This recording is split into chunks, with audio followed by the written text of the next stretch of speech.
Just when we were starting to get used to Dale Earnhardt Jr. in a three-piece suit instead of a fire suit, back he comes.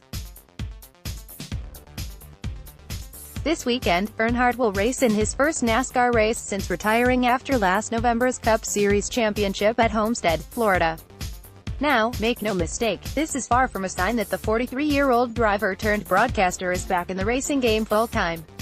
Far from it. Rather, it's a one-off exception to his new lifestyle.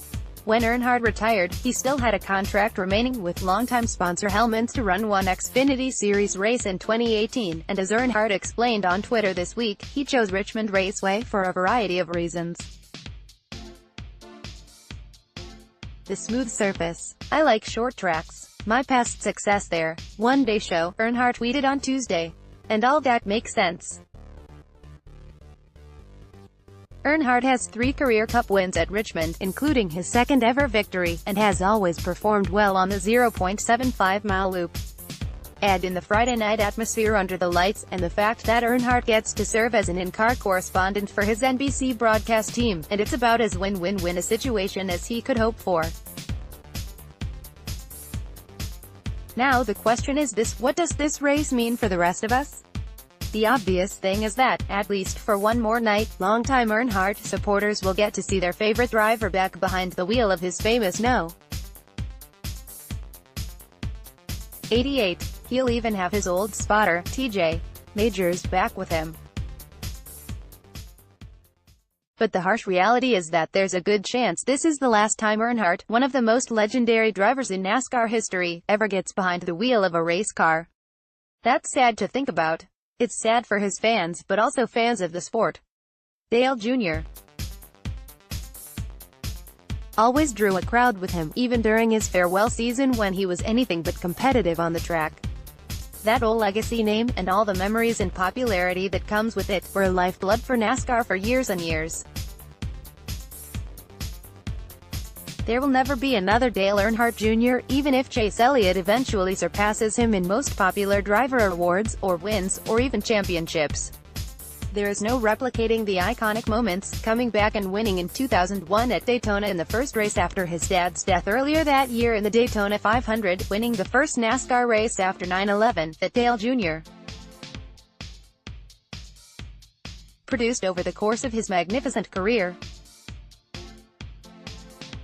And realizing that is hard, and it's something NASCAR will struggle with for years, no matter how exciting or engaging its seasons. Dale Jr. was the ultimate star. You just don't carbon copy those guys. Instead, you appreciate them, and that's exactly what fans should do this weekend. There's a real high chance that Jr. doesn't win on Friday night. Heck, there's always a chance he spins out or blows an engine and doesn't even finish the race. But what if by some chance, he was running in the top 5 with 20 laps to go? What if by some miracle, he actually won? That possibility, to see that magic one more time, is worth watching all by itself. Regardless of what happens on Friday night, Dale Jr.'s legacy is already set. He's bound for the NASCAR Hall of Fame, and there's even an off chance he's the first unanimous inductee. But whatever does happen Friday night, make sure you're watching. Watch that famous No. 88 loop around time after time, and listen to the man himself as he scratches that final racing itch. You never know, it may be the last time you get to. And no one wants to miss Dale Jr.'s last dash of magic. This week's NASCAR race, Richmond, what you need to know. Race, Monster Energy NASCAR Cup Series Federated Auto Parts 400.